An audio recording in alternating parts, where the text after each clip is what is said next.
C'est un fait, de nos jours, tout doit être prouvé par A plus B, sauf pour C'est pas mon job, qui vous embarque dans un trip psychédélique dans le monde de l'intuitif.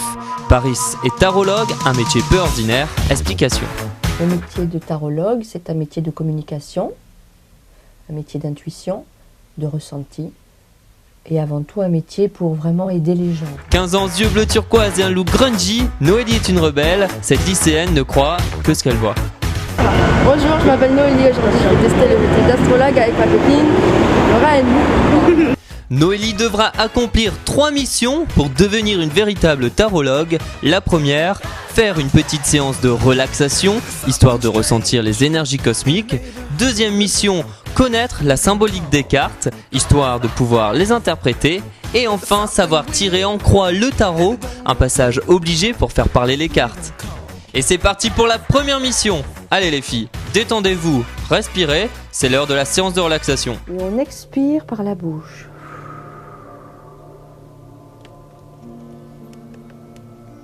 Et en fermant les yeux, on imagine qu'on est dans un grand champ.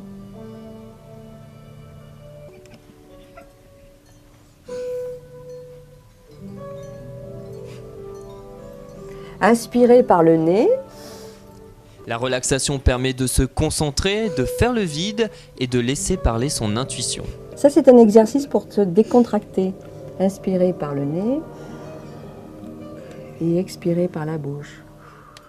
Vos jambes sont légères, vos muscles se décontractent, vous avez l'impression de voler. Le ciel est bleu. Ouh, je vole. C'est le moment pour Noélie d'apprendre la signification des cartes. C'est la deuxième mission. Une en haut et une en bas. On retourne les cartes. Ce tirage est un exemple, il n'y a pas de question. On fait la synthèse des 4 cartes. Donc là, on a 19, 20, 30, 40, 42, 43, 44, 54. 5 et 4, 9. La carte de l'ermite, qui est la synthèse en fait, qui correspond au 9.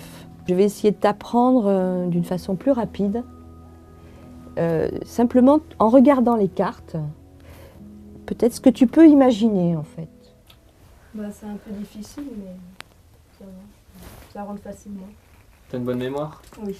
Et ainsi, on interprète les cartes en fonction de la question qui a été demandée. La carte du bas représente la réponse. Ici, c'est la carte du soleil. Le soleil, c'est effectivement, ça peut être la vie affective, la vie familiale.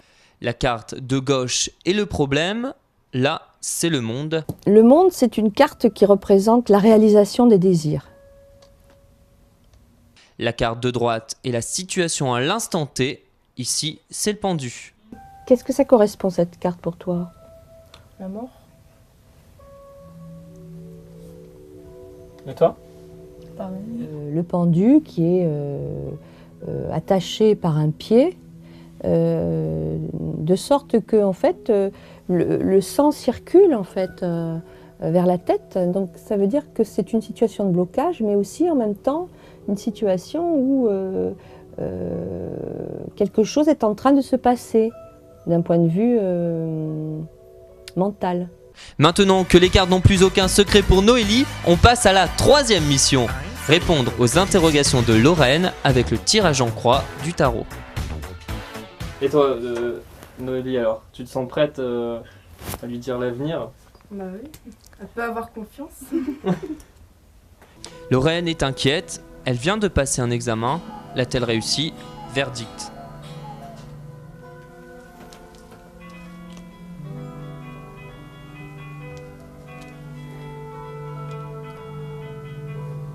Alors? Ouais, c'est très mal parti. Il y a des doutes, enfin j'ai des doutes. La carte du diable en premier. Espérons que la suite soit plus favorable. La force en problème.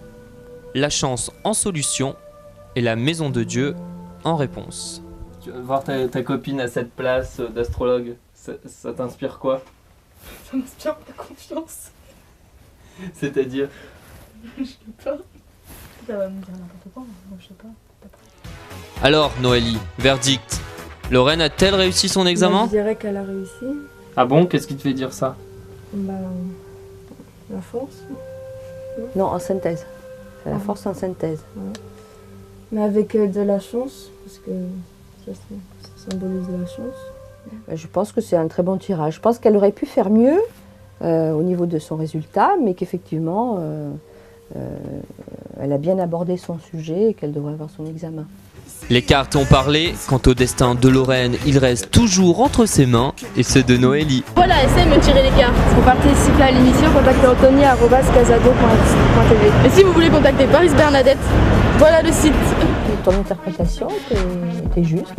Bien sûr, peut-être un peu brève, mais juste, avec une notion de ressenti qui était là, qui était positive.